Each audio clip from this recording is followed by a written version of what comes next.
जय गुरुदेव। गुरुर्ब्रह्मा गुरुर्विष्णु गुरुदेवो महेश्वरः। गुरुः साक्षात् परम ब्रह्म तस्मै श्री गुरुवे नमः। अर्चनी वंदनी प्रातः स्मरणी परम पूजनीय गुरुदेव के चरणों में वंदन कर प्रारंभ करते हैं। Now we are going to start the foundation course of Vastu. The Vastu in ancient time is known as the Sthapatya Veda. The word Veda means knowledge. In Vedic literature, every noun is an adjective. Every noun denotes or represent its own qualities. So the word Veda means knowledge, and the word Sthapatya means related with the Sthapana or establishment. So the knowledge of establishment is known as the Sthapatya Veda. Today, we shall try to see the outline of the subject, the outline of the course. This course is divided into 8 modules, 8 sections, khanda. The first section or the first module deals with the introduction of the subject. Introduction of the Vastu. In this, we shall try to see the definition of Vastu, the text related with the Vastu. We shall try to see the distinction between the Vastu and the Sthapatya Veda. And we shall try to see the content of at least one text of Vastu. There are different texts of Vastu. Ancient time, it is said to be started from the Veda. A little later, the subject is diluted, or you can say the simplified, into the Puranas and other texts like Mansara, Mayamata, Samrangan, Sutradhara, and so on. A brief introduction to the subject could be like this, that Sthapatya Veda could be divided into the 2 categories, broadly into 2 categories. First is the inner glorification, you can say the level of consciousness, and second portion is the outer glorification, we call it Vastu. Inner glorification related with the level of consciousness. Everybody knows that we live in awake state, dream state, and sound sleep state. These are the level of consciousness. There is a 4th state, you can say, or one can say. That state is a thoughtless state, when you are awake and no thought. That state is called Turiya. In fact, Turiya is the real state. All other 3 states lies in the Turiya state. Jagrat, Swapna, Sushupti, that is awakened state, dream state, and sound sleep state, lies in the Turiya state or the 4th state. So when we uplift our level of consciousness from Jagrat, Swapna, Sushupti, that is awakened dream and sound sleep state, and live in a higher state, you can say witness, you can say Turiya, then the Vastu defect doesn't arise or occur. We shall try to see this subject in the introduction of the subject. The outer glorification related from with the outside world, you can say the town planning, the house planning, the industry planning, and so on, comes under the category or the title as the outer glorification. And there are different texts we just saw. An introduction of the subject regarding Vastu, we shall try to see the content of one of the texts. It could be Mansa, it could be Maimar, or it could be Vishwakarma Prakash. So this is the introduction of the subject, first module. In the second module, we shall try to see the characteristics of an architect. The architect is called Vastu Shastri or Isthapati. A person who is an expert in Vastu is known as the Vastu Shastri. The one who is expert in Isthapati Veda is called Isthapati. So we shall see in the second module what are the characteristics of an architect or Isthapati. He should possess the theoretical knowledge of the subject, the practical dimension, practical knowledge of the subject. He should be able to execute. The level of consciousness of Isthapati should be at least up to the level of witness, and he should have a good character. So these are the four characteristics: theoretical knowledge, knowledge of the Shastras. In this Shastra, we shall try to see the scope of the subject, that how Vastu is related with the mathematics, with the astrology, with the Matrika Vigyan, with the, you can see the iconography, Karma Kand, spiritual science, and other subjects. So we shall try to see the Shastra, related Shastra, that Vastu Shastri should have a good knowledge of Vastu as well as the allied subject. These allied subjects include astrology, mathematics, you can say the trigonometry, geometry, arithmetic, the geology, the Samudrik Shastra, you can call iconography, Pratima Vigyana, and Karmakand and spiritual science, etc. He should be expert in this subject from practical application point of view also. And he should be of good character, and the level of consciousness must be higher and up to the, at least up to the level of witness. So in the second module, we shall try to see the characteristics of an architect or Isthapati. Third module is related with the basic principles of Vastu, that how the solar system affects the earth. When we study the effect of different planet and constellation of on human being, we call it Jyotish, astrology. When we study the effect of our solar system, you can say the planet and constellation, on earth, on building, then we call it Vastu.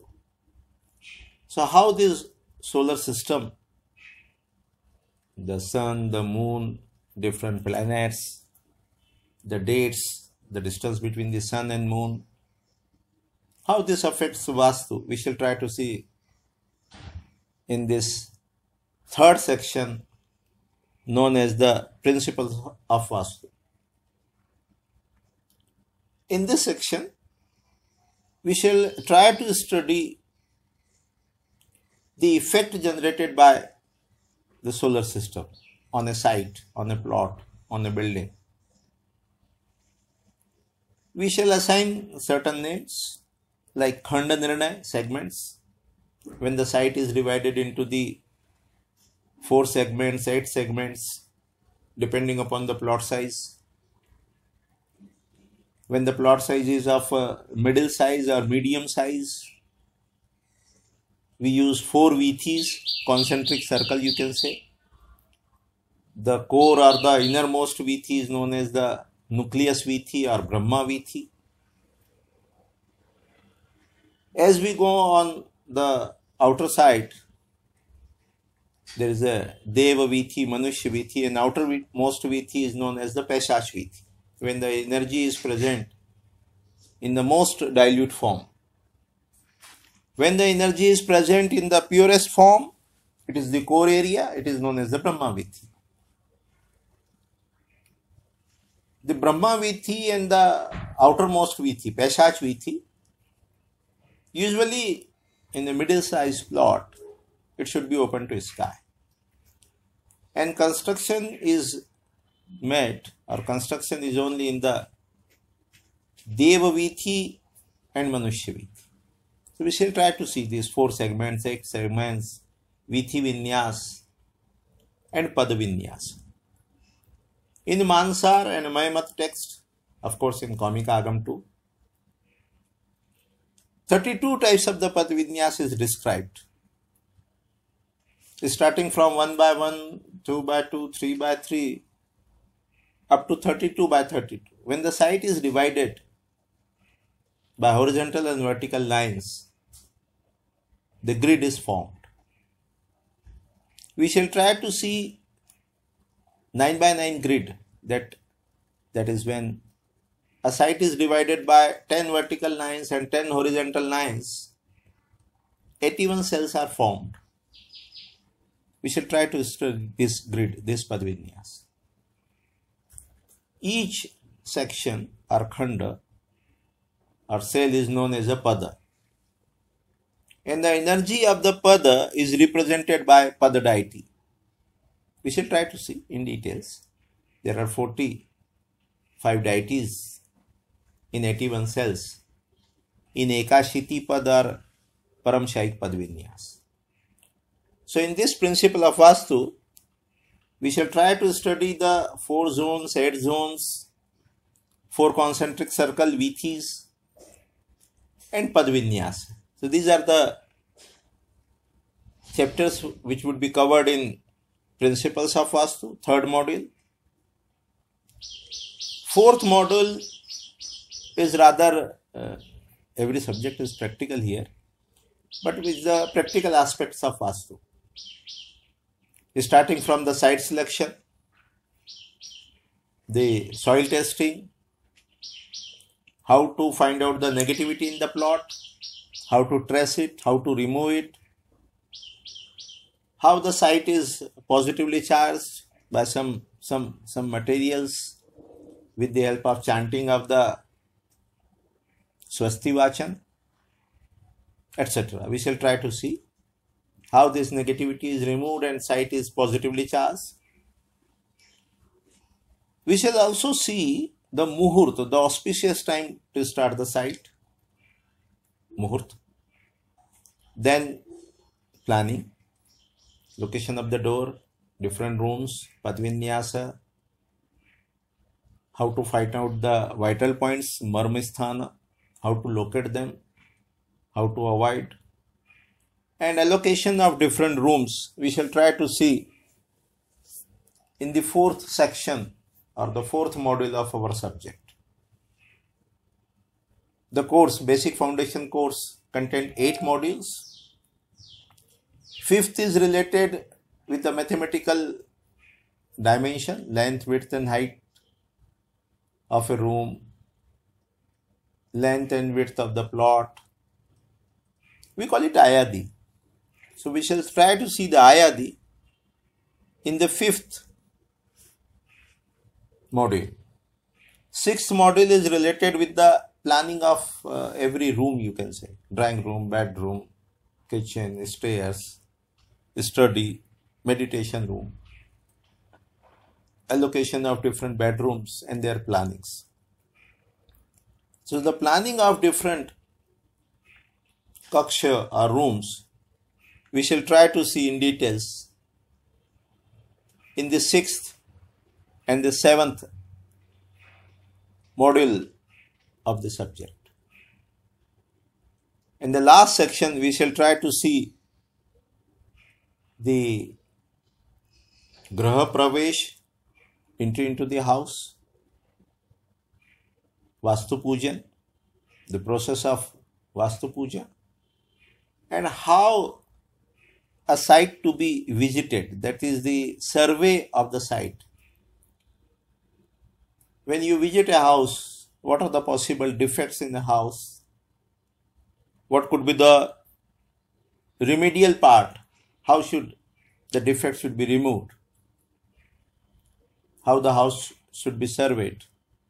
This will try to see in the 8th module of the subject. We may call it rectification without demolition.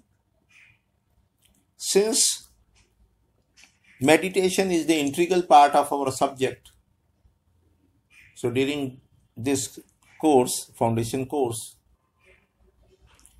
we shall also learn the transcendental meditation. It would be taught by TM teacher, transcendental meditation teacher, trained by Maharishi organization. So this is a brief introduction to the subject of the foundation course. It is divided into 8 modules. Right from the introduction of the subject, what is the Sthapatya Veda, up to the survey, up to the site visit, we shall try to see the every dimension of the subject in details. So I conclude here. We shall continue with the new chapter or the first chapter of the subject in the next lesson. Thank you. Thank you very much. Jai Gurudev. Jai Gurudev. Jai Gurudev. Gurur Brahma, Gurur Vishnu, Guru Devo Maheshwarah. Guruh Sakshat Param Brahma. Tasmai Shri Guruve Namah. We are going through the basic or the foundation course of the Vastu, and it begins or it starts with the Mangalacharan. Mangalacharan is invocation. So we start our course with invocation. To simplify the subject, I am going to use the word prayer instead of invocation. This prayer, when we start any Vedic literature or text or lesson, we start with the prayer. The prayer could be of the Almighty, could be of teacher, Guru, whomsoever the one is surrender. This prayer in the beginning has 2 purpose, 2 fruit, usefulness. The aim of the prayer is first that the mind would become focused. The mind become focused. The mind become concentrated. Because before starting the lesson, mind could be scattered in different dimensions. So to unfold the subject, to grasp the subject, to receive the knowledge, to decode the subject, the focus of the mind is very important. It should not be scattered. There is a word in Hindi known as the ekagra. Ekagra means one pointedness. When the alpine is pointed, when the alpine is sharp, then and then it would be able to penetrate the paper. Similarly, If the mind is focused, then it could understand, it could grasp, it could unfold the subject, unfold the secrets. So the aim of the prayer at the beginning of the lesson is to focus the mind. There are different prayers in literature, they are available. Even when we pray a God or Almighty, it describes the iconography of that deity usually. Say for example, if you pray the Ganesha, then it describes, the prayer describes, or in prayer it is described the iconography of Lord Ganesha. So one must visualize it. When we say Jai Ganesh, Deva, Hell, Lord Ganesha, Ekadanta, you have a one teeth. Dayavant, you are giving rather boons. Char Bhujadhari, you have 4 arms. So you must, or one must visualize the icon of Lord Ganesha as the description is in the prayer. So the aim of the prayer is to focus the mind, so that the mind become focused.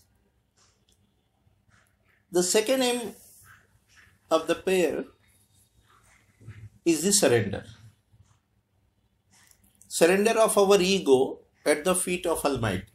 If the prayer is related with the Almighty, surrender of our ego,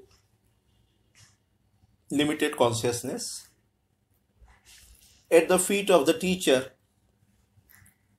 When we pray for teacher or when we pray towards the teacher, at the lotus feet of the teacher, at the lotus feet of Almighty, we surrender our ego. So the prayer has 2 aims. One is the focus of the mind and another is the surrender of the ego, limited consciousness, at the feet of Supreme Consciousness. When the ego is dissolved, then we merge with the Almighty, we merge with the Supreme Consciousness. Our consciousness expands. Due to ego, it is confined in a physical form or body. When we try to see the subject in details, the effect of surrender of ego, then we usually cite 1 or 2 examples. Say for example, somebody is working in an office as a PA, personal assistant to some boss, some authority. And the authority ordered the PA or the typist to type a letter of increment of some employee, of one employee. A boss asked the typist to type a letter of suspension of some employee or one employee. So if the one who got the increment want to give some gifts to the somebody, then it could be a boss. If someone has a fight against the resignation or suspension, then he has to fight with the boss, the one who has ordered it.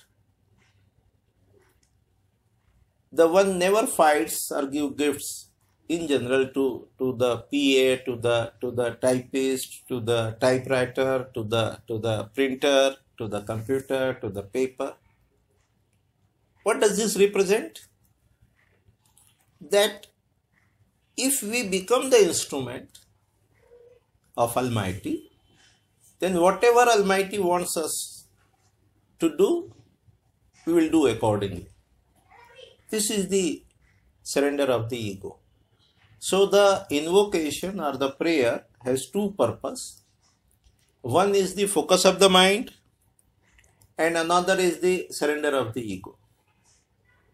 Since we are going to study Vastu or Sthapatya Veda, so here in general there are 2 or 3 prayers, slokas. The first one, as we do,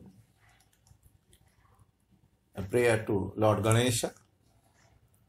The second, since this is related with the knowledge, so the goddess of knowledge is Saraswati, so we shall pray the Saraswati too.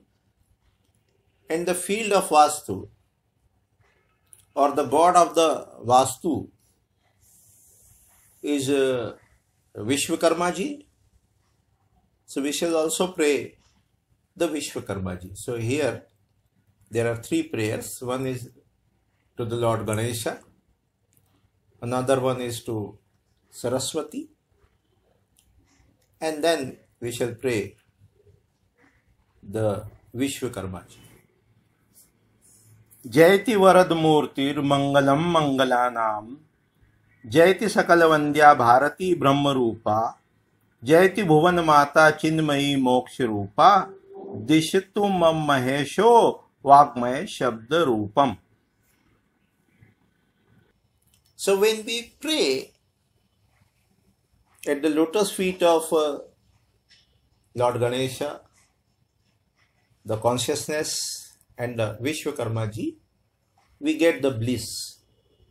We surrender our ego, we unite with the Supreme Consciousness, and we become the instrument of Almighty. Now whatever Almighty wants us to do, we will act accordingly. So this is the Mangalacharan or invocation in which we pray Lord Ganesha, Saraswati ji and Vishwakarma ji. I conclude here, and we shall see the introduction of the subject in the next lesson. Hari Om, Jai Gurudev.